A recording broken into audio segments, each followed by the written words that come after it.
Alhamdulillahi haqqa hamdi. Alhamdulillahi hamdan katsiran thayyiban mubarakan fih.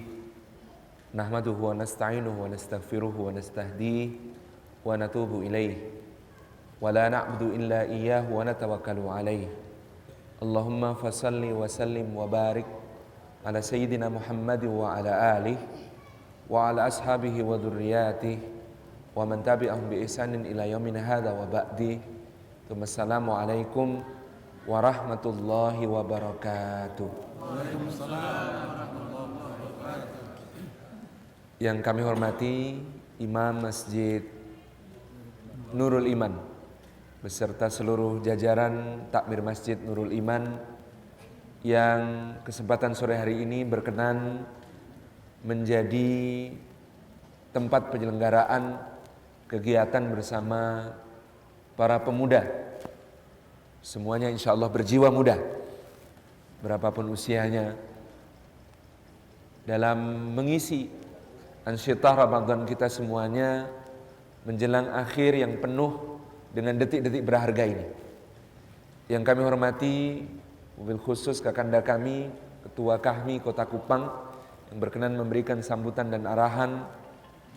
Yang kami hormati para asatid, para ustadzat, para alim, para ulama, para sesepuh, dan juga rekan-rekan semuanya yang disayang oleh Allah Subhanahu wa taala. Berharga sekali kesempatan sore hari ini kita dipertemukan oleh Allah di dalam lapis-lapis keberkahan. Berkah di dalam tempatnya, karena ini adalah rumah Allah. Mudah-mudahan setiap langkah yang kita tempuh menuju ke tempat ini, tiap tapaknya menggugurkan dosa-dosa kita, meninggikan derajat kita di sisi Allah Subhanahu wa taala, dan menjadi pemudah jalan kita semua menuju ke surga. Berkah di dalam waktunya.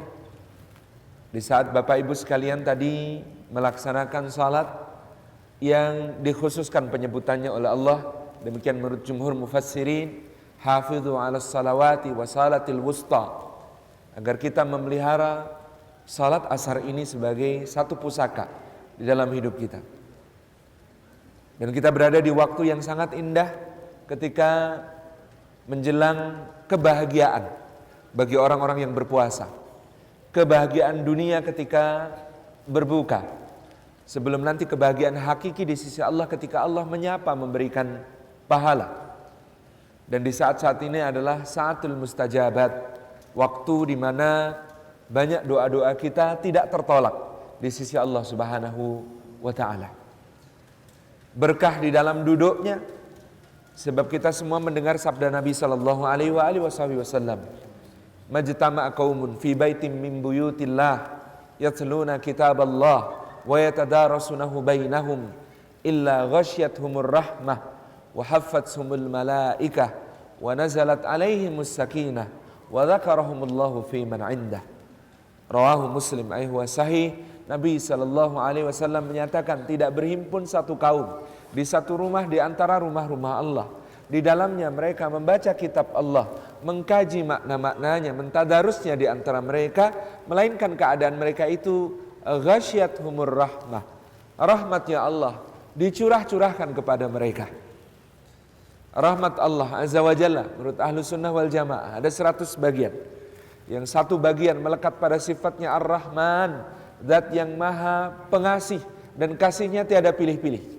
Diturunkan ke dunia sejak awal zaman sampai akhirnya mencukupi untuk seluruh makhluk tanpa kecuali. Berkelimpahan mereka dalam kasih sayang Allah Subhanahu wa taala dan kasih sayang di antara mereka.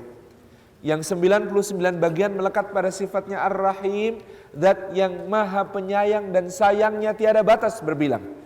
Dikhususkan oleh Allah Subhanahu wa taala bagi orang-orang yang beriman dan bertakwa kepadanya. Maka kita berharap banyak duduk seperti ini di masjid Allah, membaca kitab Allah, mengkajinya, kita mendapatkan 100 bagian rahmat Allah itu tanpa kecuali insyaAllah. Wa hafatsumul malaika, dan yang kedua duduk seperti ini, Masya Allah, dikatakan oleh Nabi SAW, malaikat-malaikat menaungkan sayapnya kepada mereka. Karena Allah memiliki malaikat-malaikat, demikian dalam riwayat Imam Ahmad disebutkan, yang jumlahnya lebih banyak daripada malaikat pencatat amal, yang mereka beredar di antara langit dan bumi, yang mereka setiap kali ada majelis zikir dan majelis ilmu di muka bumi, mereka turun untuk menaungkan sayapnya kepada semua orang yang hadir di majelis itu, memohonkan ampunan kepada Allah, memohonkan rahmatnya Allah, memohonkan ridhanya Allah. Sampai ketika majelis itu selesai, maka mereka akan menghadap Allah Subhanahu wa taala, melaporkan nama orang yang sudah dinaunginya, dan tidak akan bergeser dia dari sisi Allah sebelum puas dengan apa yang dijanjikan Allah Subhanahu wa taala kepada orang yang telah dia katakan nahnu auliya'uhu fid dunya wal akhirah. Ya Allah, kami akan menjadi pembela-pembela orang ini di dunia dan di akhirat. Wa nazalat alaihimus sakinah. Dan duduk-duduk seperti ini Masya Allah dijaminkan oleh Nabi SAW akan turun sakinah, ketentraman ke dalam hati kita. Ala bidzikrillahi tatmainnul qulub. Karena memang yang membuat hati kita tentram adalah mengingat Allah Subhanahu wa taala. Karena Allah itu lebih besar daripada semua masalah kita. Karena Allah itu lebih besar daripada semua kesedihan kita. Karena Allah itu lebih besar daripada semua kegelisahan kita, ketakutan kita. Karena Allah Subhanahu wa taala yang maha besar, yang kemudian kita senantiasa mengingatnya, menumpukan harapan kepadanya, menumpukan rasa takut kepadanya, menumpukan rasa syukur, rasa cinta kepadanya. Wa nazalat alaihimus sakinah. Dan ketentraman adalah kekuatan terbesar yang dianugerahkan Allah kepada hamba-hambanya dalam menghadapi segala keadaan di dalam hidupnya. Rasulullah SAW hanya disertai 300 orang sahabat yang bersenjata seadanya, yang pedang-pedangnya berkarat, yang tameng-tamengnya sudah koyak, yang baju besinya hanya 1 dari 5 orang yang memakai. Yang naik untanya 1 dipakai bertiga.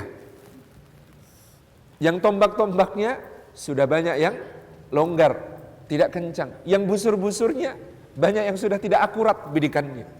Menghadapi 1000 pasukan, bersenjata lengkap, berbaju besi, dengan tombak, anak panah, tameng-tameng, pedang-pedang, dengan keangkuhan mereka. Maka Allah Subhanahu wa taala menurunkan untuk mereka as-sakinah, kekuatan yang membuat mereka dimenangkan oleh Allah Subhanahu wa taala.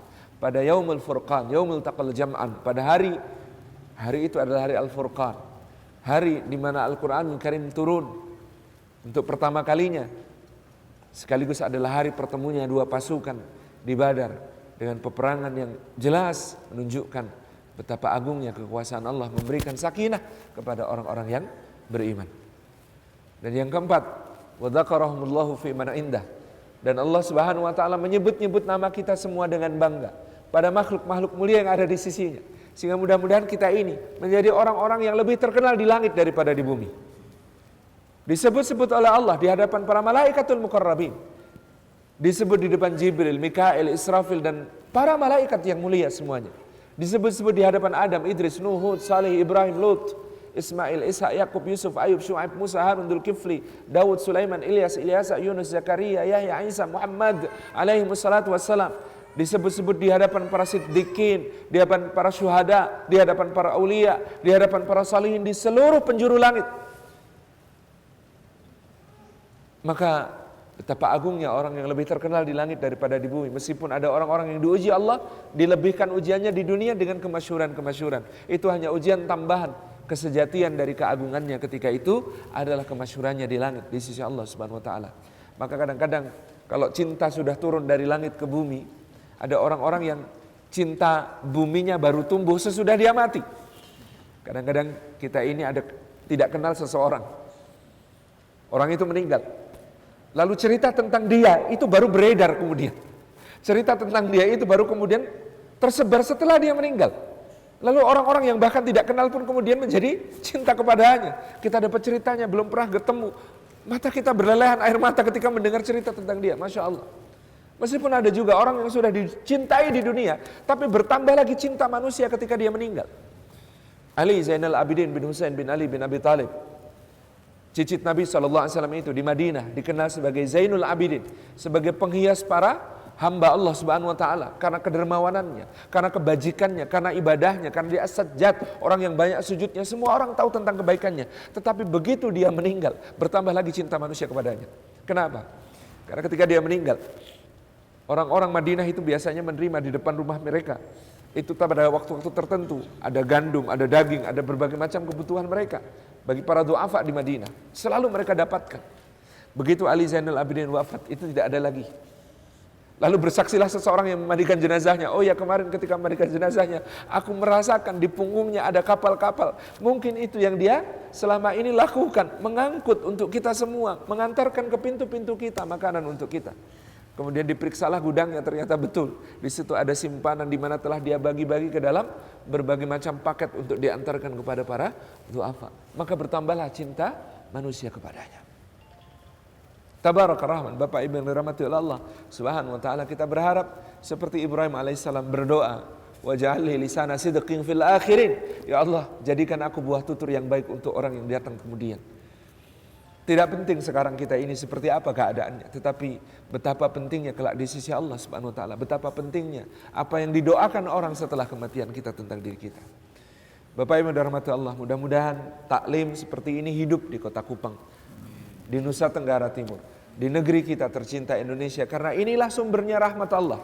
Ketika dicurahkan rahmat Allah ke dalam taklim-taklim seperti ini, seharusnya dia menyebar ke rumah-rumah kita, dia menyebar ke masyarakat kita, dia menyebar ke tempat-tempat di mana kita berkegiatan. Ketika malaikat-malaikat menaungkan sayapnya ke majelis-majelis seperti ini, maka tertadah semua kebaikan dari sisi Allah, terhindar dari semua keburukan-keburukan yang kita benci, semuanya terbawa ke dalam kebaikan-kebaikan di kehidupan kita sehari-hari. Ketika kemudian turun sakinah, ketentraman, menjadi kekuatan bagi bangsa kita untuk kemudian membangun, menjadi kekuatan bagi bangsa kita untuk kemudian maju insya Allah. Ketika kemudian diturunkan oleh Allah Subhanahu wa taala, dimasyhurkan kita ini sebuah bangsa yang memiliki banyak orang yang dicintai oleh Allah Subhanahu wa taala, kekasih Allah yang tersembunyi, atqiyaul akhwiya, orang-orang takwa yang tersembunyi, yang mungkin orang melihat dengan pandangan memicingkan mata, meremehkan, tetapi di sisi Allah Subhanahu wa taala, orang yang seperti itu memiliki doa-doa yang mustajabah, memiliki kedudukan yang istimewa, memiliki sumpah yang kalau dia bersumpah atas nama Allah, Allah wujudkan semua apa yang diinginkannya. Tabaraka Rahman, inilah kekuatan bangsa kita. Inilah evaluasi kita selama ini. Maka inilah taklim kita kemudian harus dihidupkan menuju kepada arah yang benar. Saya selalu mengatakan kepada adik-adik saya, kita ini ngaji, kalau on the track, seharusnya kita ikut jalannya para nabi dan para rasul. Maka ketika kita semakin ngaji, semakin memahami agama ini, semakin kemana kita ini? Semakin ana khairum minhu, semakin merasa dan terucap bahkan aku lebih baik daripada dia, aku lebih baik daripada orang lain. Ana khairum minhu kalau di dalam Al-Quran warisannya siapa? Kalimatnya siapa? Iblis. Fa na'udzubillahi min dzalik. Kalau ngaji kita on the track, seharusnya kita semakin ke arah Adam alaihissalam. Kita ini semakin Rabbana zalamna anfusana wa illam taghfir lana wa tarhamna lanakunanna minal khasirin. Semakin kita menjadi orang yang, ya Allah, saya mendolimi diri saya sendiri, ya Allah. Kalau tidak Engkau rahmati, kalau tidak Engkau ampuni, saya ini termasuk orang yang rugi, Allah. Apakah semakin mengaji, kita semakin menuju ke arah innama utituhu ala ilmin indi. Sesungguhnya aku diberi semua karunia ini karena ilmu yang ada padaku. Menuju kepada kesombongan semacam itu. Kalimatnya siapa? Qarun. Bukan Musa. Kalau Musa kalimatnya, Rabbi inni lima anzalta ilayya min khairin faqir. Ya Allah, sungguh aku terhadap karunia apapun, kebaikan apapun di sisimu, aku ini sangat fakir, aku ini sangat memerlukan.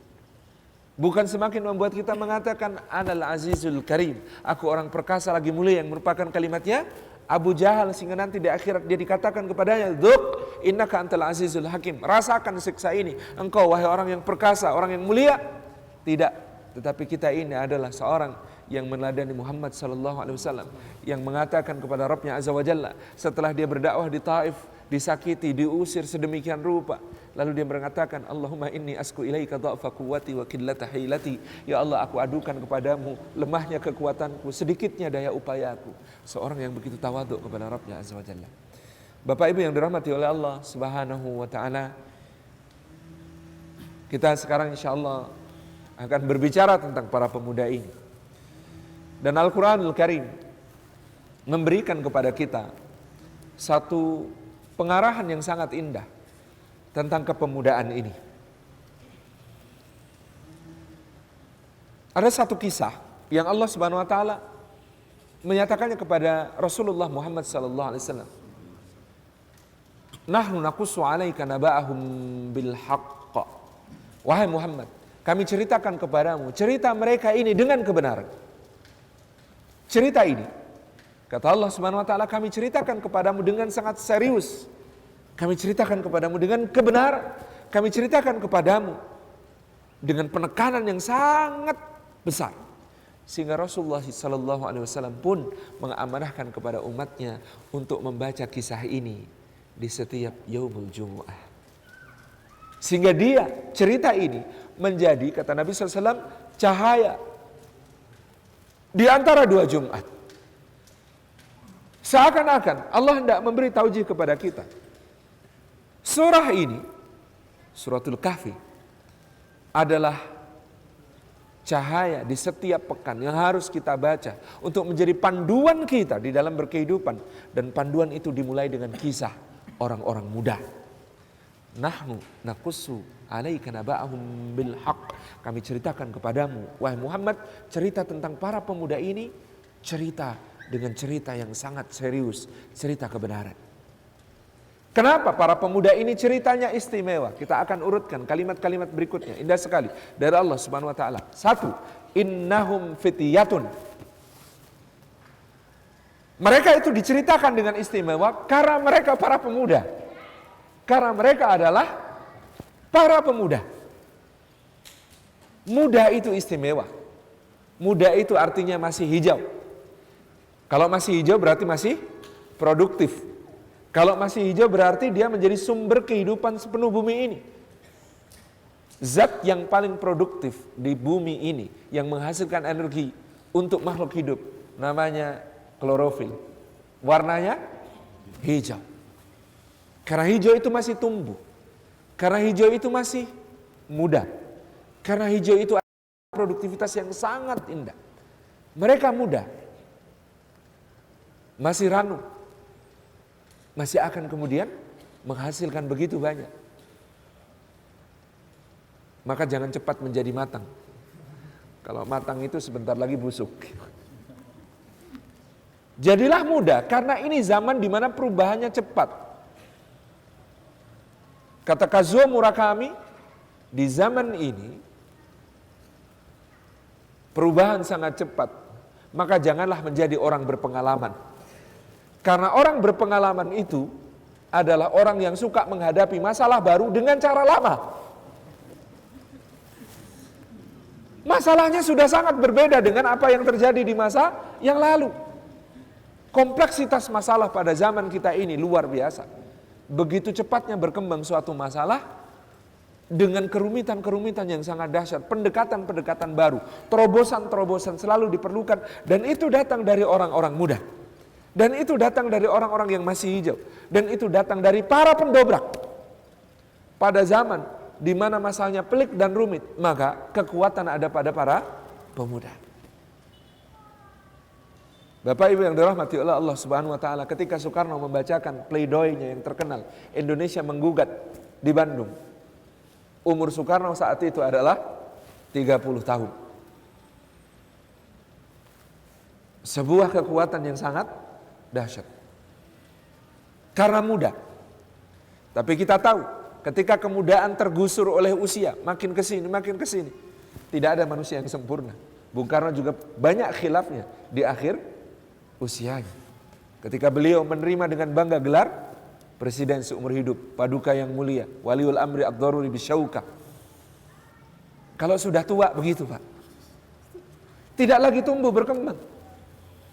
Tapi ketika masih muda, seluruh negeri ini menumpukan harapan ke pundaknya. Tabarakar Rahman, gagasan-gagasannya adalah gagasan orang muda. Tadi sudah disebutkan oleh Kanda Ketua kami, Masya Allah, yang namanya Pancasila itu ahistoris kalau ditabrak-tabrakkan dengan Islam, ahistoris sekali. Dalam pidato 1 Juni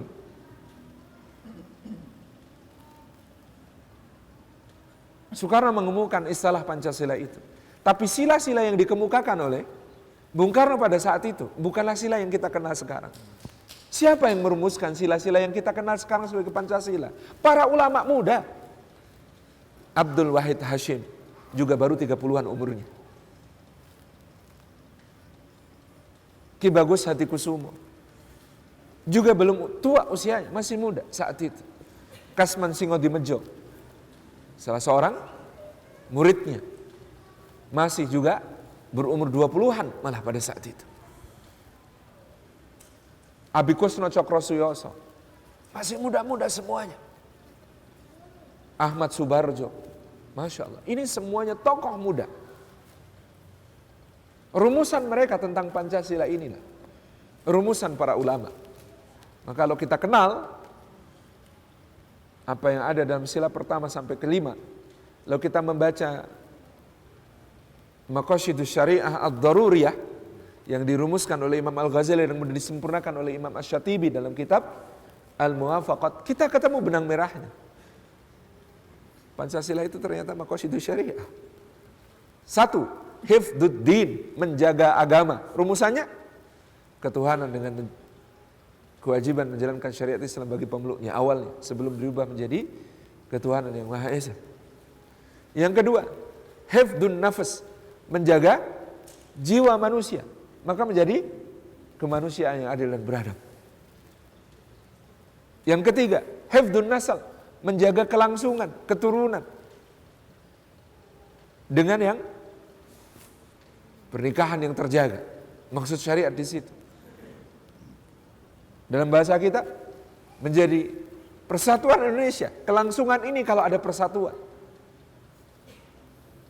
Maka dulu Ibnu Abbas radhiyallahu anhu ketika berdebat dengan kaum Khawarij, dia bertanya, apa yang membuat kalian keberatan dengan Ali dan Muawiyah? Kata mereka, karena Ali dan Muawiyah tidak berhukum dengan hukum Allah. Mereka bertahkim dengan mengutus utusan. Utusannya Ali adalah Abu Musa al-Asy'ari, utusannya Muawiyah adalah Amr bin al-As. Lalu mereka memutuskan sesuatu yang hanya layak diputuskan oleh Allah SWT tentang perdamaian di antara kaum muslimin. Ibnu Abbas bertanya, coba baca ayat ini. Faba'atsu hakaman min ahlihi wa hakaman min ahliha. Ayat tentang apa itu? Oh, tentang tahkim di antara suami istri yang ada konflik, hendaknya suami mengutus utusan, istri mengutus utusan untuk membicarakan urusan di antara mereka supaya kemudian mereka dapat islah. Kata Ibnu Abbas kepada kaum Khawarij waktu itu yang menolak tahkim itu, kalau mendamaikan suami istri saja boleh mengutus orang-orang yang kemudian akan merundingkan islah, bagaimana mendamaikan dua kaum muslimin yang besar ini, dua kaum muslimin yang terpecah ini, mempersatukan mereka, lebih besar lagi tuntutannya di sisi Allah. Hifdzun nasab. Yang keempat, hifdzul akal, ada hikmat kebijaksanaan dalam permusyawaratan perwakilan. Yang kelima, hifdzul mal, menjaga harta, menjaga milik, maka menjadi keadilan sosial bagi seluruh rakyat Indonesia. Indah sekali para ulama merumuskan itu untuk kita. Tabarakar Rahman, Bapak Ibu yang dirahmati oleh Allah Subhanahu wa taala, innahum fityatun, mereka itu para pemuda. Allah Subhanahu wa taala menyebut tentang kemudaan sebagai sesuatu yang unggul. Sahabat-sahabat Nabi sallallahu alaihi wasallam ketika kemudian beliau memulai dakwah, bukan cuma muda, sangat muda. Abu Bakar As-Siddiq memang sudah berusia 37 tahun. Ketika kemudian menyatakan diri masuk Islam dan menyerahkan 40.000 dirham ke pangkuan Rasulullah SAW untuk perjuangan. Tapi di sisi Abu Bakar ada Ali bin Abi Thalib, umurnya berapa? 8. Di dekat mereka ada siapa? Sa'ad bin Abi Waqqas, umurnya 12. Di dekat mereka ada Talha dan Zubair, umurnya 11. Atau 10 menurut beberapa riwayat yang lain. Di dekat mereka ada Abdurrahman bin Auf, umurnya 15 atau 16. Di dekat mereka ada Mus'ab bin Umair, umurnya 13 atau 14. Pemuda semuanya. Yang kemudian berada di sisi Rasulullah sallallahu alaihi wasallam. Dengan gayanya masing-masing, dengan karakternya masing-masing, para pemuda ini mewarnai begitu agungnya peradaban Islam di awalnya. Maka jadilah pemuda. Pemuda itu dengan karakternya sendiri-sendiri, jangan dipaksa untuk seragam. Memang mereka masing-masingnya. Abu Bakar seorang yang lembut. Tetapi kelembutan Abu Bakar adalah keteguhan. Lembut tapi teguh. Orang kalau lembut gak hati-hati bisa jadi lembek. Cuma iya mulu. Tapi Abu Bakar enggak. Lembutnya diikuti dengan sikap teguh yang luar biasa. Ketika kemudian beliau berada dalam kisah Isra wal Mi'raj. Masya Allah. Orang-orang mengatakan kepadanya, Abu Bakar, dulu kami bilang kepadamu Muhammad gila, tapi kami belum punya bukti. Sekarang kami punya bukti. Kata Abu Bakar, apa buktinya? Kata Muhammad, dia semalam ada di Masjidil Aqsa, sekarang sudah di Mekah. Gila enggak? Kata Abu Bakar, kalau Rasulullah yang bilang saya percaya. Abu Bakar, kamu jangan bercanda ya. Kamu tahu enggak perjalanan dari Masjidil Aqsa ke sini berapa lama? Sebulan. Betul sebulan. Jadi mungkin enggak kalau semalam Muhammad di sana, sekarang dia ada di sini. Kata Abu Bakar, kalau Rasulullah yang bilang saya percaya. Gebukin Abu Bakar sampai pingsan. Digebukin di depan Ka'bah sampai pingsan. Ditariklah dia ke rumah. Ketika siuman, apa yang dia katakan pertama kali? Bagaimana keadaan Rasulullah SAW?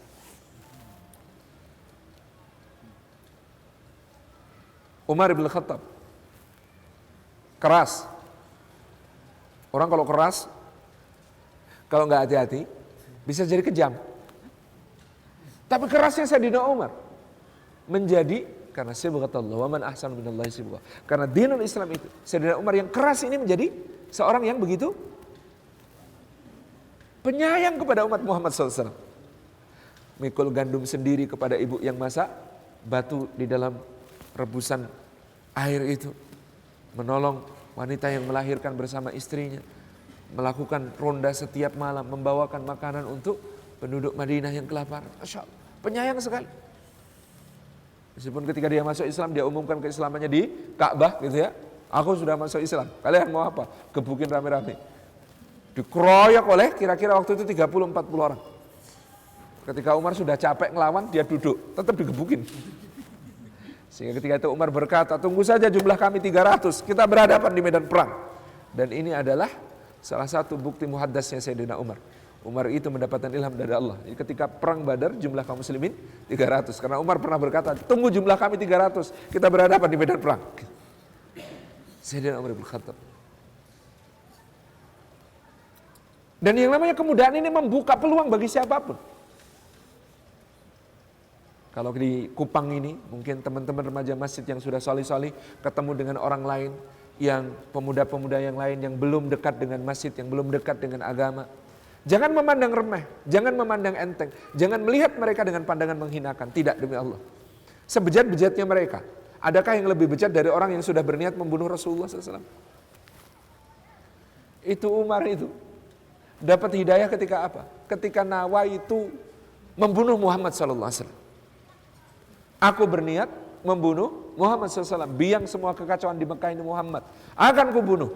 Coba bayangkan ada orang yang datang dengan niat membunuh Muhammad SAW. Sekarang berbaring dengan mesra di samping beliau SAW di kuburnya.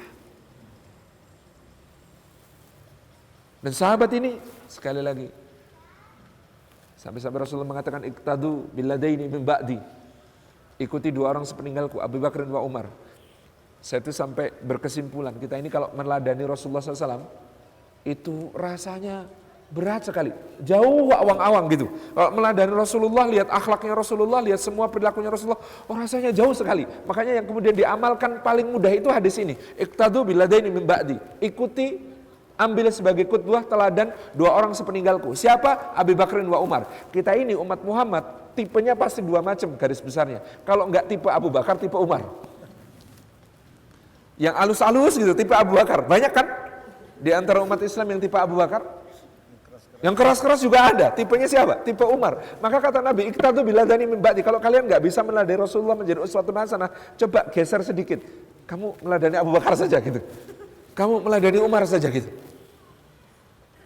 Kalau Abu Bakar dan Umar garis besar, maka nanti bisa didetailkan dengan 4 khulafaur rasyidin, bisa didetailkan lagi dengan 10 sahabat yang dijamin ke surga. Utsman itu sebenarnya tipe Abu Bakar juga, lembut-lembut juga. Gitu kan? Tetapi Utsman punya tambahan kekhasan. Apa itu? Pemalu. Orang pemalu ternyata bisa menjadi pahlawan besar dalam Islam. Jangan meremehkan orang yang pemalu. Pemuda yang pemalu, Masya Allah. Dia itu malu kalau dia itu minum enak sementara penduduk Madinah harus beli air, maka sumurnya dia beli diwakafkan. Dia itu malu kalau dapat untung besar sementara penduduk Madinah paceklik, maka kemudian seluruh 700 unta beserta muatannya dia sedekahkan. Dia itu malu kalau bisa berangkat perang Tabuk dengan fasilitas lengkap sementara ada orang-orang yang nangis sekarang nggak bisa berangkat perang. 3.000 orang dia biayai untuk berangkat bersama dengan dia. Tabarakallah. Ini pemalu yang baik yang seperti ini. Jangan remehkan pemuda pemalu. Dan Utsman ini pemalu asli pemalu gitu ya. Rasulullah itu pernah berbaring di pangkuan ibunda kita Aisyah radhiyallahu anha. Yang jomblo nggak usah bayangin. Berbaring di pangkuan ibunda kita Aisyah, kemudian betis beliau ini terbuka. Betis beliau sallallahu alaihi wasallam ini terbuka. Ketika Abu Bakar masuk menyampaikan sesuatu, Rasulullah tetap posisi sama begitu. Ketika Umar masuk menyampaikan sesuatu, Rasulullah tetap posisi sama begitu. Begitu Utsman minta izin masuk, Rasulullah duduk dengan sikap sempurna merapikan pakaiannya. Aisyah tanya, ya Rasulullah, Abu Bakar masuk kok biasa saja, Umar masuk kok biasa saja, Utsman masuk kenapa kok begitu? Kata Nabi SAW, bagaimana aku tidak malu pada lelaki yang bahkan malaikat pun malu padanya. Bagaimana aku tidak malu pada lelaki yang bahkan malaikat pun malu kepadanya. Dalam salah satu terjemahnya dikatakan, yang namanya Utsman bin Affan itu kalau mandi, itu semua orang rumah suruh keluar dulu. Keluar, aku mau mandi. Tutup pintunya, masuk ke kamar, tutup pintunya, masuk ke bilik, tutup biliknya. Selubung kain tinggi dipasang, kemudian beliau baru mandi. Tabarakallah. Pemalu bisa jadi pahlawan besar. Yang keempat, Sayyidina Ali bin Abi Thalib itu ya model-model kayak Sayyidina Umar. Tetapi punya kekhasan lain. Apa itu? Kata Umar sendiri tentang Ali, engkau ini terlalu banyak berkelakar. Sayyidina Ali itu periang, bercandaan orangnya.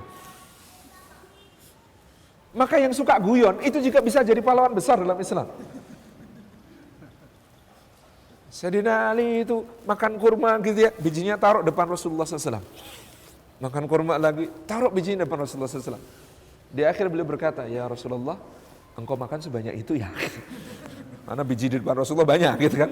Tapi kalau Rasulullah itu tidak kalah lucu dari sahabat. Kata Nabi SAW, wahai Ali, apakah engkau makan sekalian bijinya? Oh, enggak ada di depannya gitu. Tapi orang-orang, Sayyidina Ali itu bercandaan tetapi kena gitu. Orangnya isi going, orangnya just take it isi, nyaman itu. Jadi kalau Rasulullah SAW dapat hadisul ifk, ibunda kita Aisyah radhiyallahu anha dituduh yang bukan-bukan. Gara-gara beliau ketinggalan dalam satu rombongan, kemudian diantar oleh sahabat Nabi yang muda dan tampan namanya Sofwan bin Al-Mu'attal. Kemudian pembicaraan di kalangan orang munafik menyebar menjadi satu fitnah yang sangat besar tentang mereka. Rasulullah itu sampai sangat-sangat tertekan keadaannya beliau sallallahu alaihi wasallam karena berbagai macam isu itu. Maka beliau panggil Usamah dan Ali bin Abi Thalib. Beliau tanya sama Usamah, bagaimana pendapatmu tentang masalah ini? Usamah tanya, ya Rasulullah, saya tanya, siapa yang menikahkan kau dengan Aisyah? Kata Nabi SAW, Allah. Kata Usamah, subhanallah, mana mungkin Allah menipumu? Saya bersaksi dia istrimu dunia akhirat, dan saya tidak mendengar tentang Aisyah kecuali kebaikan.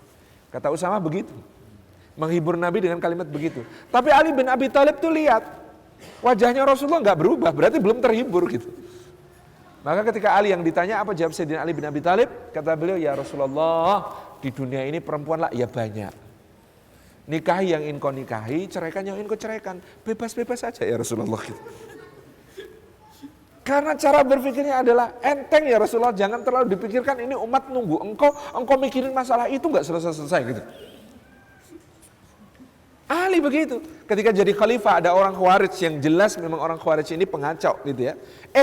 Dia tanya sama Sayyidina Ali, kenapa dulu di masa Abu Bakar dan Umar keadaannya tentram, ketika engkau yang jadi khalifah keadaannya begini kacau? Apa jawab Sayyidina Ali? Karena dulu di zaman Abu Bakar dan Umar rakyatnya kayak saya. Sekarang di zaman saya rakyatnya kayak kamu. Makanya kacau gitu. Tabarakallah. Sayyidina Ali, orangnya bercandaan aja. Wafat saja bercanda gitu.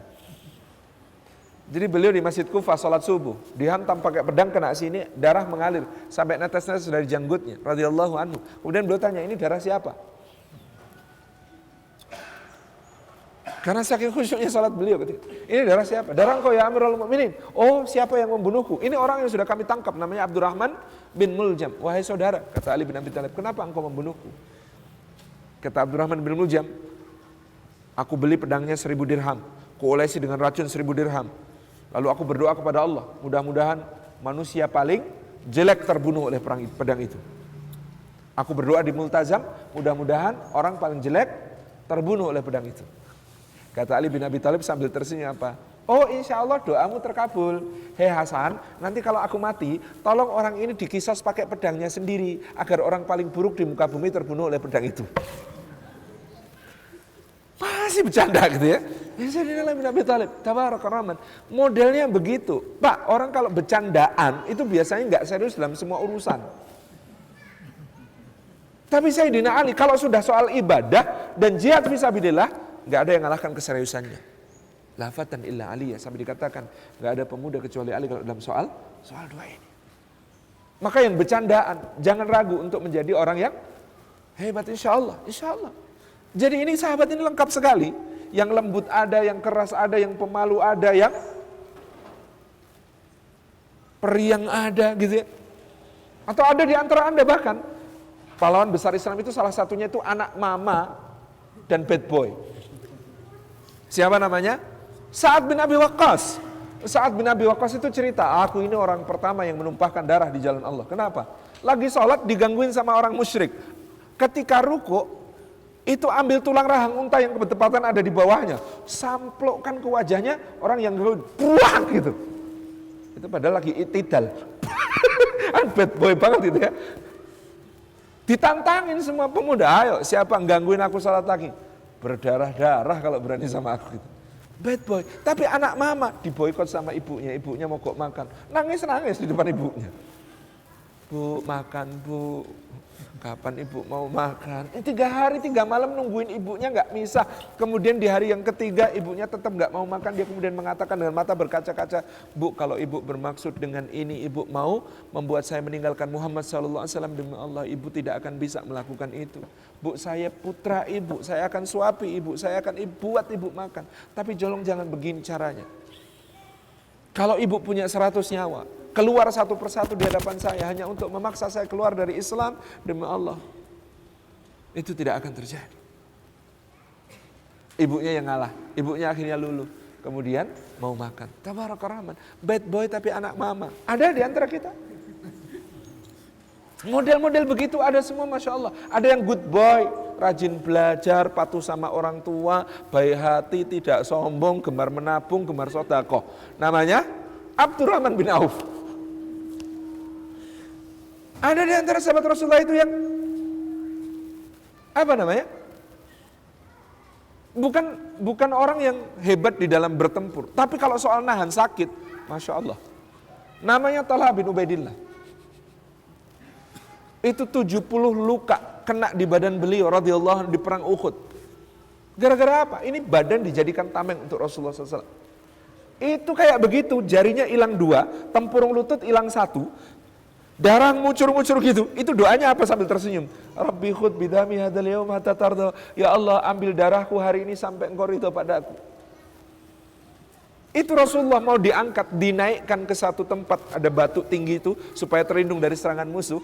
Itu dinaikkan berulang kali, Rasulullah itu kepelarah turun karena licin sekali batunya dan beliau juga dalam keadaan terluka sallallahu alaihi wasallam. Lihat itu, Talha nggak tega.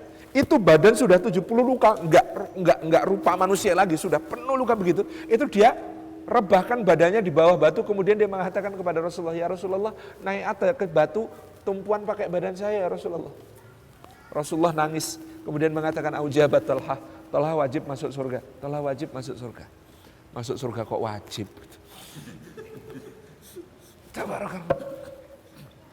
Ada orang yang sangat tangkas seperti Zubair bin Al-Awwam. Zubair itu, gitu ya, kalau kemudian bertarung dengan pedang, dia bisa loncat dari kudanya ke kuda musuh. Tabarakallah. Yang lincah-lincah juga ada tempatnya. Inilah pemuda, semuanya dengan kekuatannya, dengan pesonanya masing-masing. Di antara 10 sahabat yang dijamin ke surga itu, ada 1 yang ceritanya hanya muncul 2 kali dalam sirah. Saking pendiam dan low profile-nya. Namanya Sa'id bin Zaid. Yang namanya Sa'id bin Zaid itu cerita pertama muncul kapan? Jadi pelengkap penderita kisah masuk Islamnya Umar. Yaitu, dia itu kan adik iparnya Umar, suami Fatimah binti Al-Khattab. Ketika Umar mendengar adiknya sudah masuk Islam, dia murka, masuk ke rumah adiknya, brak, yang bukakan pintu Sa'id bin Zaid, digampar sama Umar, pipinya pecah, jatuh langsar. Cerita pertama tentang Sa'id bin Zaid. Cuma itu. Tetapi ini sahabat yang dijamin masuk surga, pahlawan besar Islam, dijamin masuk surga. Ceritanya, jadi pelengkap penderita. Low profile. Enggak ada ceritanya Sa'id bin Zaid ngapain pas perang Badar, enggak ada ceritanya. Sa'id bin Zaid pas perang Uhud ngapain, enggak ada ceritanya. Sa'id bin Zaid pas perang Khandaq ngapain, enggak ada ceritanya. Sa'id bin Zaid pas perang Khaybar ngapain, pas Fatu Kampah, enggak ada ceritanya. Saking low profile-nya. Pemalu, bukan cuma pemalu, ini low profile gitu ya. Benar-benar enggak ingin menunjukkan diri. Cerita kedua cuma cerita di pengadilan. Apa itu cerita di pengadilan? Dia bersengketa dengan seorang wanita tentang soal tanah, karena wanita itu menggeser patok batas tanah. Kemudian dia berdoa, ya Allah, kalau wanita ini jujur, muliakan dia. Kalau dia kemudian curang kepada saya, maka engkau lebih pantas untuk menghukumnya. Apa yang terjadi? Wanita itu pulang dipatok ular. Selesai. Gak ada cerita yang lain. Maka dari itu, Masya Allah, semua potensi yang selalu mengatakan, kemudahan ini harus dibawa ke dalam dakwah. Saya selalu ditanya, memangnya yang muda-muda?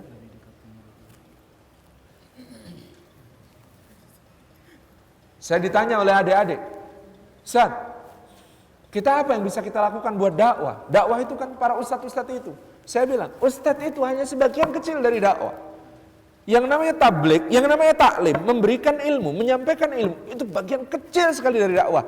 Belum tentu yang bicara berbusa-busa ini lebih besar pahalanya daripada yang nyiapin sound system.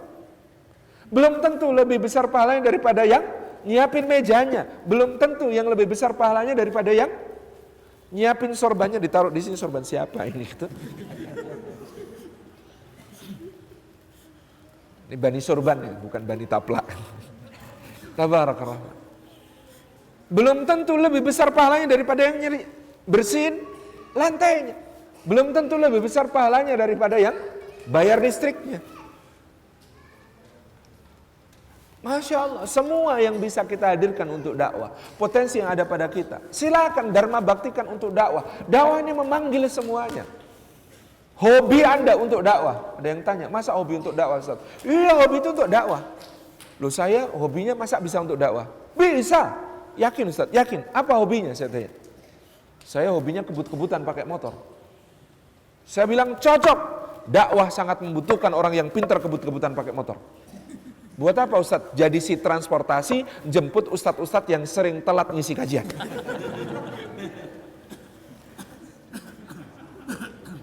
Semua bisa didalamatikan di dalam dakwah. Apa hobinya? Saya hobinya kulineran Ustadz. Kemana-mana cari makanan enak. Bagus, sekarang jadi referensinya si konsumsi. Cari makanan yang enak untuk konsumsi kajian, untuk buka bersama, untuk iftarnya orang. Itu ya, referensinya kamu. Oh gitu Ustaz. Saya hobinya jalan-jalan Ustaz. Bagus.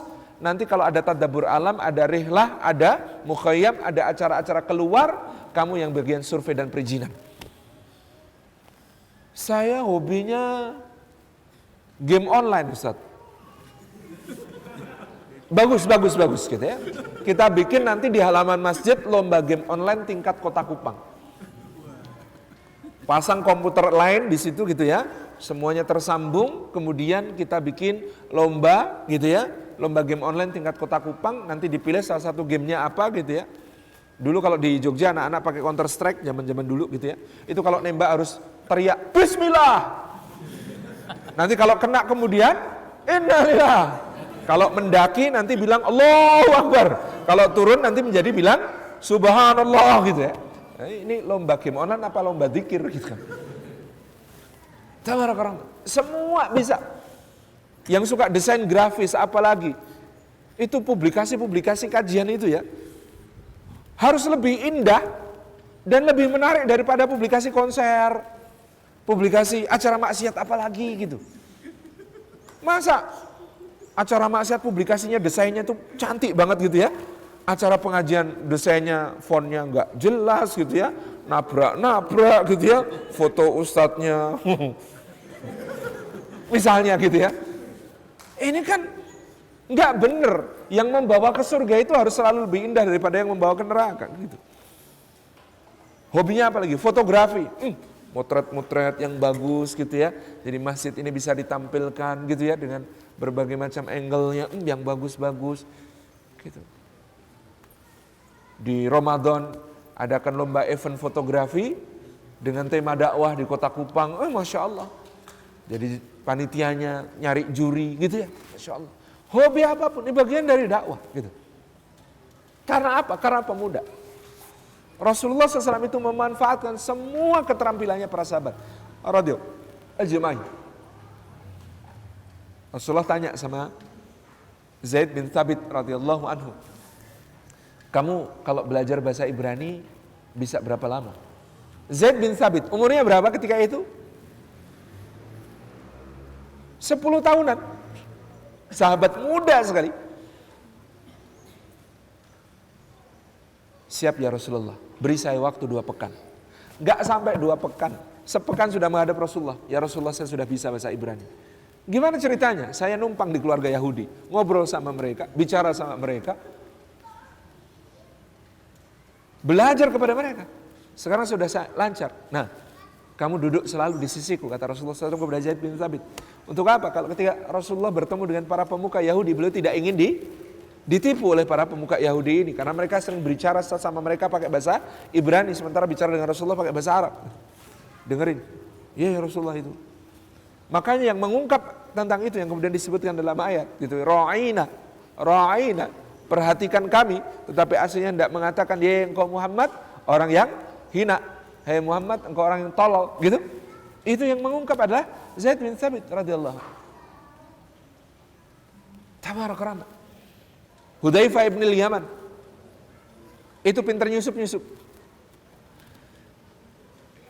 Maka pada malam perang Khandaq, Rasulullah SAW bertanya, siapa di antara kami yang bisa menuju ke perkemahan musuh untuk mengetahui keadaan mereka dan kembali ke sini untuk melaporkannya kepada kami. Sahabat itu kalau disuruh ke sana, mati di sana, siap. Tapi disuruh ke sana terus harus selamat, kembali ke sini mengabarkan, itu lebih berat gitu. Mendingan disuruh ke sana, mati di sana, senang gitu. Tapi ini disuruh ke sana, tapi harus bisa balik gitu. Enggak ada yang kemudian ngacung. Ya Rasulullah kalau disuruh ke sana aja, enggak usah suruh balik, insya Allah siap. Kalau disuruh ke sana terus suruh balik, ini loh yang susah gitu. Akhirnya Rasulullah mana Hudzaifah?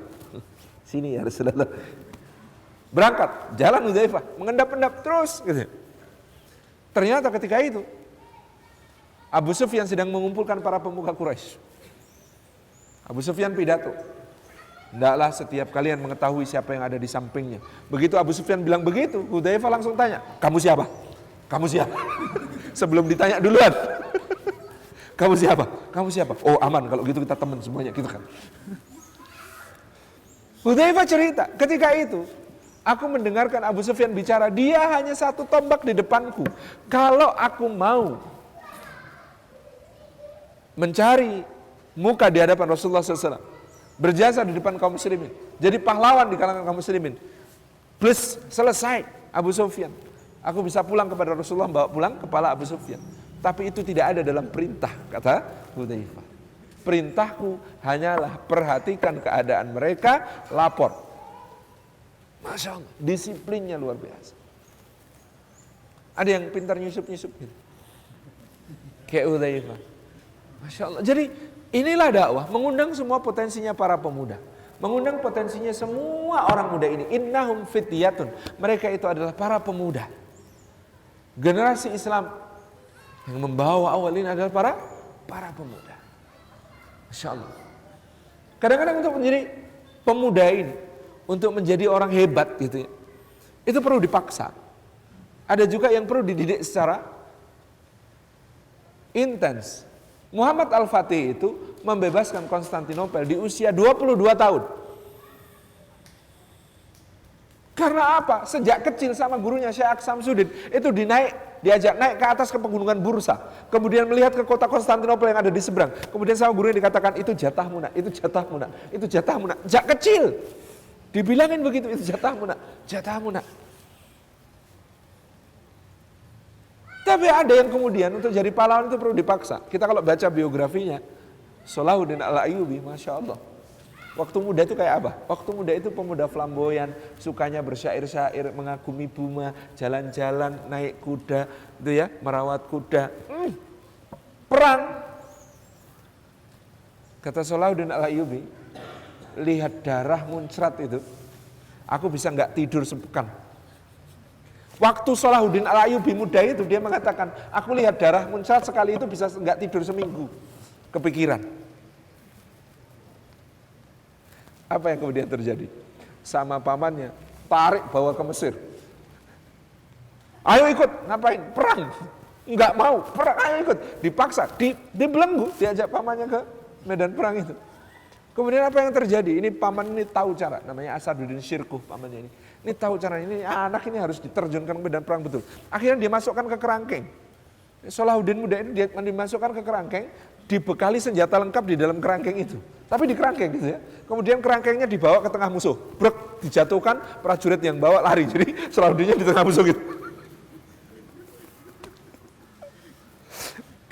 Baru sejak saat itu kemudian menjadi seorang pemberani, dipaksa betul. Tabarakallah. Seorang pembebas Masjidil Aqsa seperti Salahuddin Al-Ayyubi ini ceritanya sampai sebegini.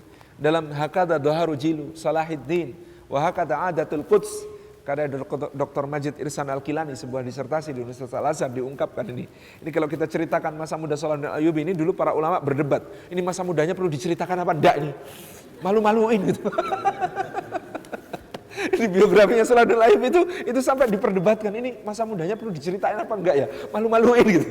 Nah, justru kata Dr. Majid Irsan Al-Kilani, dengan kita ceritakan, kita bisa ceritakan kepada para pemuda, keadaanmu kayak apa sekarang, kamu itu bisa jadi pahlawan besar. Itu loh, itu anak muda kerjaannya cuma mengagumi bunga, bikin syair. Kan kalau sekarang anak muda alay gitu. Enggak jelas banget masa mudanya gitu, tapi Allah Subhanahu wa taala rubah. Allah Subhanahu wa taala jadikan dia seorang pahlawan besar. Gitu ya. Innahum fityatun, karena Anda masih muda, Anda masih punya potensi, diasah-asah. Keluar dari zona nyaman, coba hal-hal baru, berpetualang. Ini yang muda-muda yang pernah keluar dari Pulau Timor. 7 tangan yang sudah keluar dari Pulau Timor, pernah menjelajah daerah-daerah baru.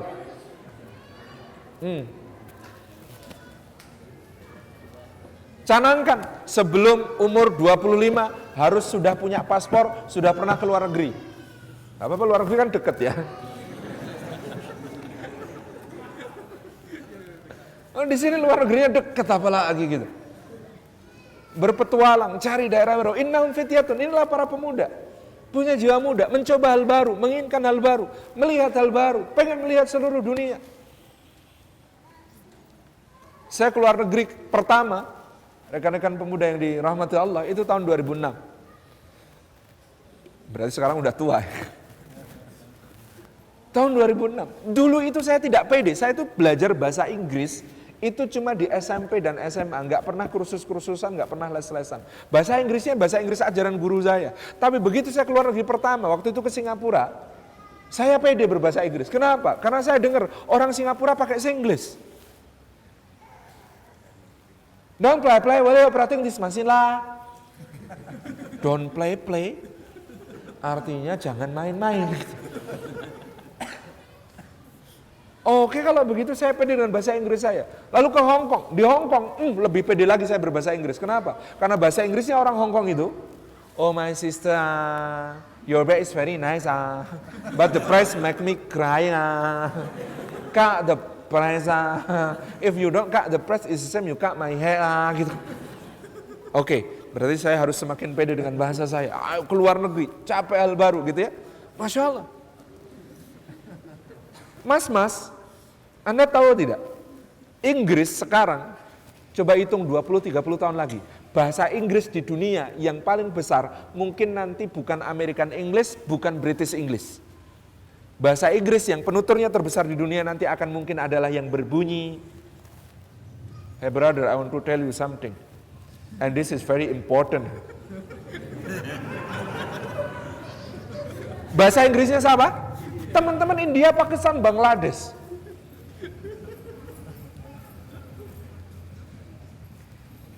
Maka saya pede dengan Jenglis, Javanese English. Ini Mas Faris yang motret-motret ini 6 tahun di Amerika. Saya belajar bahasa Inggrisnya ke dia sekarang, gitu ya. Supaya agak lebih fasih sedikit. Tapi dulu kepedean pakai bahasa Inggris Jawa itu. Bahasa Inggris Jawa itu di Jogja itu penuturnya tukang becak. "Where do you want to go, sir? I'll bring you with my becak, sir. Don't worry, sir. The price is very cheap, sir. If you want to go around the city, sir, my becak is the best choice, sir." Tukang becaknya bahasa Inggrisnya lancar gitu kalau di Jogja gitu kan. Enak gitu. Jadi bersyukur, Masya Allah. Ini yang saya katakan kepada seluruh pemuda Indonesia hari ini. Sekarang tanamkan visi internasionalnya. Tanamkan visi internasionalnya. Dunia itu menunggu Muslim Indonesia berkiprah. Dunia menunggu. Saya serius mengatakan begini. Kenapa? Anda, imam-imam favoritnya namanya siapa? Musyari Rashid Al-Ifasi, orang Kuwait, gitu kan? Terus siapa lagi? Fahad Salim Al-Kandari, orang Kuwait. Siapa orang Timur Tengah? Syekh Bandar Balilah, orang Saudi. Tahu tidak imam favoritnya orang Qatar? Namanya Muhammad Sudirman. Dan dia adalah ketua dari Liga Imam-Imam Indonesia di Qatar. Jumlahnya 48 orang.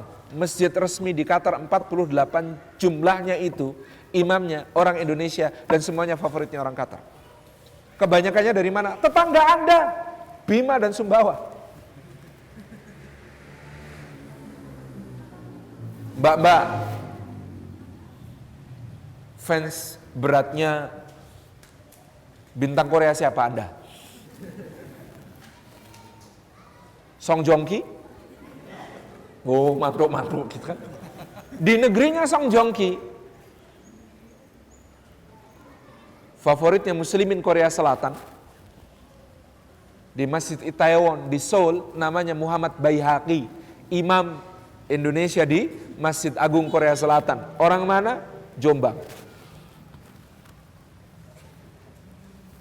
Mbak-mbak seneng dengerin Fatih Seferajik baca Quran. Di Amerika Serikat, di pantai barat, ada orang namanya Muhammad Awad Joban. Favoritnya orang se-Amerika, muslimin se-Amerika. Orang mana? Majalengka, Jawa Barat. Imam Muhammad Awad Joban itu, kelas akhir pekannya, yang hadir membludak. Setiap pekan yang masuk Islam, tangan kadang gak cukup untuk menghitung dengan jari. Di pantai timur, Muhammad Syamsi Ali, orang Kajang, Sulawesi Selatan.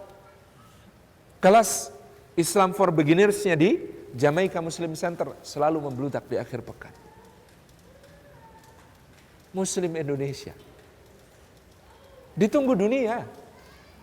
Kata Syekh Abu Bakar Al-Awawidah, Ketua Rabita Ulama Palestina, satu-satunya bangsa yang belum dapat giliran kalian. Dari semua bangsa besar yang menerima dinul Islam, yang belum pernah memimpin peradaban Islam, itu yang hidungnya pesek. Yang hidung mancung sudah selesai gilirannya. Iya kan? Coba bayangkan. Rasulullah, Khulafaur Rasyidin, Bani Umayyah, itu bangsa Arab.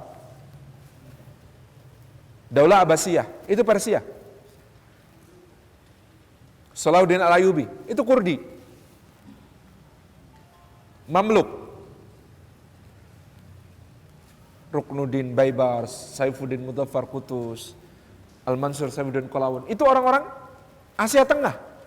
Kyrgyzstan, Uzbekistan, daerah-daerah itu. Mughal. Orang India, Pakistan, Bangladesh, sudah. Terus Turki, Muhammad Al-Fatih dan keturunannya. Sudah, semua dapat giliran. Semua sudah dapat giliran. Yang belum, Yanto, belum. Yang namanya begitu-begitu. Siapa lagi namanya sini ya? Hamdan belum. Insyaallah gitu ya. Tabe Bapak semua, gitu kan? Ini yang belum, kata beliau. Masya Allah. Maka beliau sampai nyindir kita itu mengatakan jangan-jangan bangsa Palestina itu disuruh sabar sama Allah menunggu pembebas berikutnya datang. Nah pembebasnya nggak segera memenuhi syarat gitu. Ini kekosongan kepemimpinan dunia Islam ini. Jangan berharap sama mantan. Ada yang berharap sama Turki. Oh Turki itu mantan Pak. Berharap sama mantan itu kadang menyakitkan loh. Turki itu mantan, tugasnya mantan ngajari calon. Maka kita harus banyak belajar kepada mantan. Karena mantan ini memang pernah bertugas selama sekali 400 tahun memimpin peradaban Islam Turki itu. Kalau umroh sempatkan mungkin mampir Turki 3 hari 4 hari belajar banyak di Turki. Kami belajar dari sahabat Al-Aqsa itu di IHH, Insan Yardim Vakfi. Itu ada lembaga kemanusiaan di Turki. IHH itu bekerja di 135 negara. Dana yang dikelola per tahun hampir menyamai APBN Indonesia. Kita bisa belajar gitu. Jadi apa namanya? Ini pemuda. Innahum fityatun. Nah, kalau mau jadi pemuda-pemuda yang berkiprah dahsyat seperti ini, apa syaratnya? Allah mengatakan, amanu bi rabbihim. Mereka beriman kepada Allah Subhanahu wa taala. Maka mari para pemuda ini kita bawa kepada iman. Apa sih iman itu? Minimal merasa beriman. Kalau soal benar apa tidaknya Allah yang menilai. Tapi minimal kita ini merasa beriman. Di mana kita merasa beriman?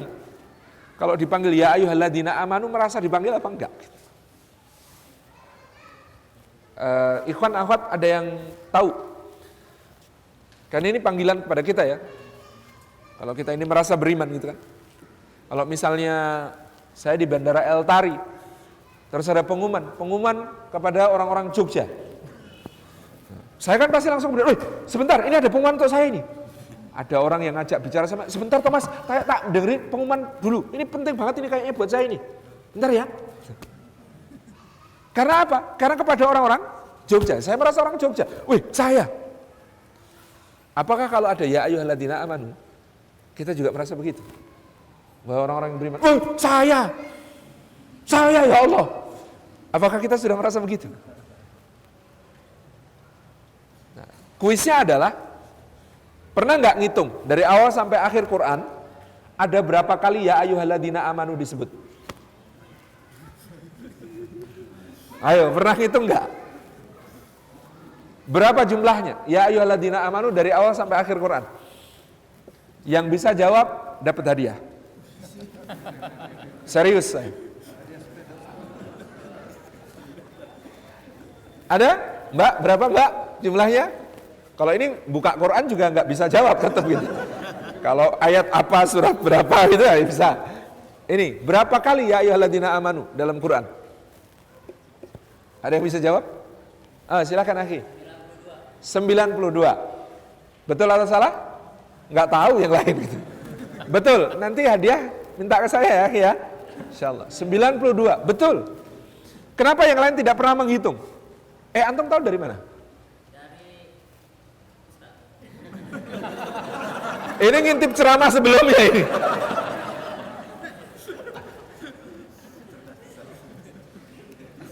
...92 kali. Kenapa saya tahu Pak? Saya juga nggak ngitung. Karena ada kitabnya Syekh Abu Bakar Jabir Al-Jazairi judulnya Nida'atur Rahman li Ahlil Iman. Panggilan-panggilan Allah yang Maha Pengasih kepada orang-orang yang beriman. Saya ngaji kitab itu dulu. Dan saya lihat babnya itu 92 bab. Jadi ya ayyuhalladzina amanu semua. 92. Masya Allah. Ini harusnya jadi perhatian kita. Kita harus cari dalam Quran. Aku dipanggil di mana aja sih? Aku dipanggil di mana aja sih? Aku kan orang beriman. Allah manggil aku di mana aja sih? Suruh ngapain aja sih? Itu harusnya menjadi prioritas hidup kita. Karena kita dipanggil. Kecuali kalau kita tidak merasa terpanggil. Dulu ada guru besar UGM, namanya Profesor Mudoyo, ketinggalan pesawat di Bandara Don Muang. Kenapa? Karena tidak merasa dipanggil. Soalnya tulisan namanya itu, ejaan lama, Moe Dojo. Tulisannya Moe Dojo.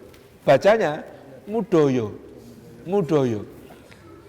Nah dia itu di Bandar Don Muang santai banget, baca buku, masuk toko buku, ngobrol sama orang gitu ya. Padahal sudah dipanggil berulang kali. Attention, last call for Mr. Moe Dojo. Dia nggak merasa terpanggil, kenapa? Bukan nama saya itu. Namanya Mudoyo, begitu dia tanya ke konter, kok saya nggak dipanggil-panggil gitu. Penerbangan saya kapan terbangnya? Loh, Bapak siapa namanya? Mudoyo. Mana boarding pass-nya ditunjukkan? Loh, udah terbang. Karena dipanggil-panggil nggak ada, Moe Dojo, Moe Dojo. Kenapa? Karena tidak merasa terpanggil. Orang kalau tidak merasa terpanggil ketinggalan. Ya ayyuhalladzina amanu, maka benar anak-anak kita dulu bercandaan gitu ya. Wahai orang-orang yang beriman, yang tidak beriman tidak hai. Hai orang-orang yang beriman, yang tidak beriman tidak hai. Kan kita ini kalau ada yang bilang hai gitu ya, kan kita harusnya jawab hai gitu. Masya Allah ya. Amanu birabbihim. Maka ini kunci kekuatan kita para pemuda adalah untuk berkiprah besar seperti tadi, seperti Sa'ad bin Abi Waqqas, seperti Abdurrahman bin Auf, seperti Utsman bin Affan, seperti Ali bin Abi Thalib, seperti Abu Bakar As-Siddiq, seperti Umar bin Khattab adalah dengan beriman. Kunci pertamanya adalah iman kepada Allah Subhanahu wa taala. Pemuda itu keyakinannya yang menonjol. Kalau orang tua itu sering ragu-ragu. Tapi pemuda kalau sudah yakin, yakin beneran. Enggak peduli, yakin pakai qaf. Pemuda gitu. Kalau orang tua itu kan pertimbangannya banyak ya. Makanya kenapa para tokoh Quraisy itu jarang yang masuk Islam? Kebanyakan pertimbangan. Kebanyakan mikir gitu. Kalau ikut Muhammad dapat apa ya? Kalau ikut Muhammad kehilangan apa ya? Gitu, mikir, kebanyakan mikir, telat Pak. Akhirnya tahu-tahu perang Badar, tahu-tahu mate di perang Badar. Selesai kafir. Karena apa? Kebanyakan mikir. Pemuda enggak. Apa ya Rasulullah? Begini. Yakin ya Rasulullah. Saya yakin ya Rasulullah. Saya percaya ya Rasulullah. Benar itu ya Rasulullah. Semangat pemuda gitu ya. Amanu birabbihim. Semua yang datang dari Allah saya yakin. Semua yang datang dari Allah saya percaya. Semua yang datang dari Allah pasti baik, pasti benar. Semua perintah Allah kebaikannya untuk saya. Semua larangan Allah karena Allah tidak ingin saya jatuh ke dalam keburukan. Yakin. Ini pemuda. Amanu birabbihim. Wazidnahum huda. Kata Allah, keistimewaan ketiganya sudah muda beriman oleh Allah Subhanahu wa taala selalu diberi bimbingan, petunjuk, ditambahkan huda kepada mereka. Karena apa? Karena mereka juga haus petunjuk. Ya Allah, ini terus gimana lagi ya Allah? Ihdinas siratal mustaqim. Ya Allah, tunjukkan kepada kami jalan yang lurus ya Allah.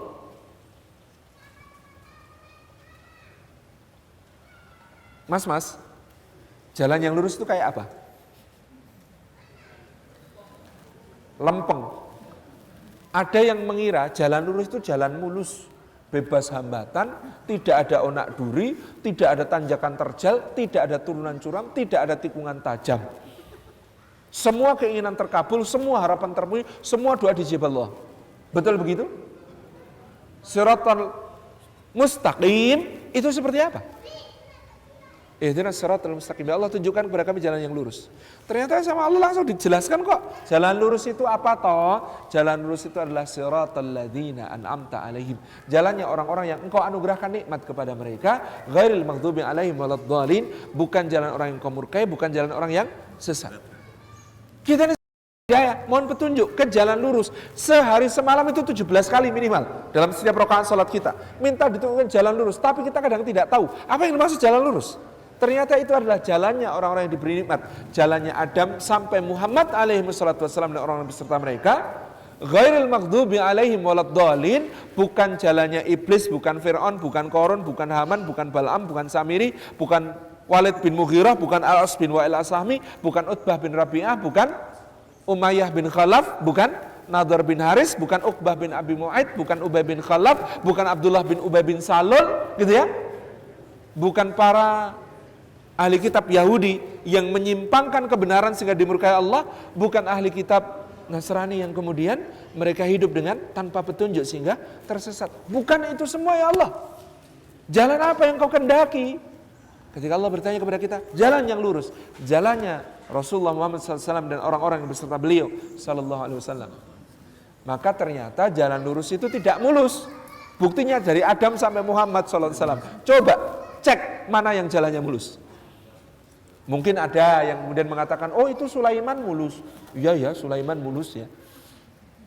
Kecil-kecil sudah pangeran, gede jadi raja. Jadi raja kekuasaannya besar. Jin-jin takluk, angin takluk, burung-burung takluk, semut dia ngerti bahasanya. Kayaknya hidupnya lurus, dapat istri juga Bilqis, ratu tercantik di belahan bumi selatan. Enak ya jadi Sulaiman. Ya kalau ada yang kayak Sulaiman, nggak usah dengki, nggak usah iri. Misalnya kita ternyata jalannya dapat yang Ayub gitu.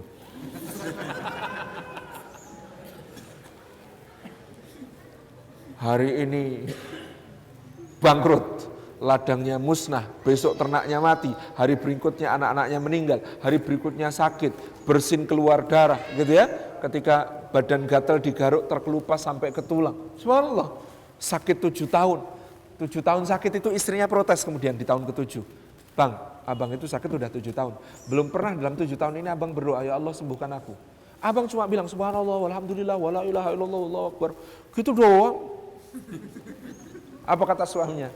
Aku malu Dek. Loh kok malu kenapa?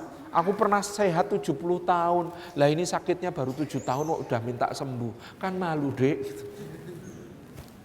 Tabarakallah, mulia sekali seperti ini. Anda terserah mau ikut jalannya mana. Skenario terserah Allah. Ibu-ibu itu kalau di pedesaan di Jawa, kalau hamil itu suka baca surah Yusuf. Saya kadang tanya, Bu kenapa suka baca surah Yusuf hamil-hamil begini? Biar anaknya ganteng mas kayak Nabi Yusuf.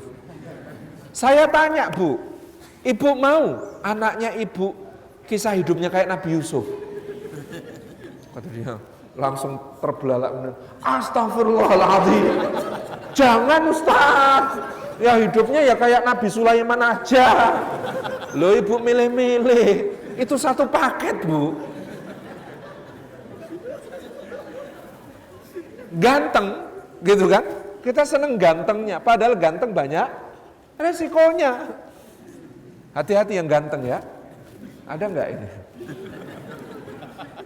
Resiko pertama ganteng, disayang orang tua. Resiko kedua ganteng, didengki saudara. Resiko ketiga ganteng, dibuang ke sumur. Bahaya sekali jadi orang ganteng. Masuk sumur, di sumur gitu ya. Ditemukan orang ternyata bukan dikembalikan sama orang tuanya. Saya itu kepikiran, itu kafilah dagang yang nemuin kok ya tidak tanya, ini bapaknya mana ya, yuk kita kembalikan gitu. Enggak itu, yang dipikirkan jual yuk. Human trafficking loh Pak itu. Itu human trafficking itu. Dijual ke negara lain gitu kan. Ketika sampai di sana dijual ke negara lain, dibeli orang gitu ya, dijadikan budak, dia mengalami slavery, perbudakan gitu. Jadi budak, tumbuh dewasa ternyata ganteng. Terus majikannya suatu hari nutup semua pintu dan jendela dan membuka sesuatu yang tidak harus dibuka, yang seharusnya tidak dibuka. Kemudian bilang apa? Hai talak. Hai talak itu terjemahnya apa? Sini sayang. Gitu. Lari, tarik bajunya, sobek. Anda kira-kira kalau digoda kayak Nabi Yusuf, bajunya sobek bagian mana? Ini pertanyaan penting ini untuk para pemuda gitu. Kalau Yusuf sobek belakang karena melarikan diri gitu. Nah, kita sobek di mana? Kata teman saya kalau saya sobek samping. Kok bisa sobek samping? Karena saya tidak sesoleh yang sobek belakang, tapi insya Allah juga tidak sebejat yang sobek depan. Tengah-tengah gitu. Tapi teman saya ada yang lebih cerdas. Kata dia kalau saya nggak sobek sama sekali. Kok bisa? Tak copot dulu. Parah sekali. Jadi coba perhatikan, ini jalannya jalan perjuangan. Maka kalau jadi orang ganteng itu harus bisa hidup di mana saja. Bisa hidup di rumah, bisa hidup di sumur, bisa hidup di perjalanan, bisa hidup di istana sebagai budak, bisa hidup di dalam penjara, bisa hidup di dalam istana jadi menteri. Orang ganteng mah gitu. Tabarakallah, gitu ya. Ini jalan hidup berliku-liku, tapi Allah menyebutnya nahnu naqussu 'alaika ahsanal qasas. Kami ceritakan kepadamu sebaik-baik cerita. Jadi sebaik-baik cerita itu cerita yang berliku-liku. Kalau nggak berliku-liku, Anda bukan laki-laki. Kenapa hidupnya bisa berliku-liku? Karena berjuang, berpetualang. Jadi kalau di sini terus insya Allah nggak berliku-liku. Kalau nggak mau berjuang, hidupnya nggak akan berliku-liku. Maka harus berjuang supaya hidup ini berharga di sisi Allah Subhanahu wa taala. Amanu bi rabbihim wa zidnahum huda. Warabatna ala qulubihim. Keistimewaannya yang selanjutnya adalah warabatna ala qulubihim. Apa itu? Ada ikatan ukhuwah, persaudaraan, kebersamaan, diribat oleh Allah Subhanahu wa taala, dipertautkan oleh Allah Subhanahu wa taala. Muda itu insya Allah lebih gampang rukun daripada yang tua. Yang tua itu mau rukun, kepentingannya terlalu banyak. Dia besok dukung saya apa enggak ya? Gitu. Yang tua itu begitu mikirnya. Tak dukung sekarang apa iya nggak besok dukung saya? Ya belum tentu. Macam-macam. Tapi kalau anak muda, karena masih sama-sama susah, sama-sama prihatin gitu ya, rukunnya itu gampang, masya Allah. Kayak Ashabul Kahfi itu rukun gampang. Warabatna ala qulubihim. Hati mereka dipertautkan oleh Allah Subhanahu wa taala. Yang terakhir karena waktunya sudah hampir habis, itqamu faqalu, take action. Tegak berdiri, sampaikan sikap. Itu pemuda. Dia take action, dia melakukan apa yang bisa dilakukan. Bikin warung, bikin usaha baru. Kardus. Siapa yang ngelola kardus ini? Masya Allah, anak-anak muda ya. Ayo yang semangat gitu ya. Siapa tahu bisa jadi Abdurrahman bin Aufnya Kupang, insya Allah gitu. Bisnis, jalanin gitu ya. Dakwah, jalanin. Insya Allah, semua. Insya Allah, take action. Dan inilah keistimewaan para pemuda. Jazakumullah khairan. Mudah-mudahan berangkat dari keterangan Al-Quran tentang surah Al-Kahfi yang selalu kita baca di setiap pekan, di setiap Jumat ini kita menemukan jati diri kita sebagai seorang pemuda. Dan insya Allah menjadi seorang pemuda. Kalau dulu pemuda Kahfi berlindung ke dalam gua zaman sekarang di mana iman itu tempat berlindung adalah masjid. Masjid kita semua ini, selama hati kita bertaut ke masjid, maka naungan Allah dijaminkan bagi kita. Selama hati kita bertaut ke masjid, maka pada hari di mana tiada naungan kecuali dengan Allah, salah satu dari 7 golongan itu adalah pemuda. Qalbuhu mu'allakum bil masjid, yang hatinya selalu terpaut dengan masjid. Insya Allah ini gua kita, gua tempat kita berkarya, memulai karya. Insya Allah menjadi kiprah perjuangan kita. Yang gak seganteng Nabi Yusuf, jangan kecil hati. Insya Allah tetap akan banyak perjuangan yang bisa kita tempuh dengan berbagai macam lika-likunya. Terima kasih, saya kembalikan kepada pembawa acara. Assalamualaikum warahmatullahi wabarakatuh. Waalaikumsalam.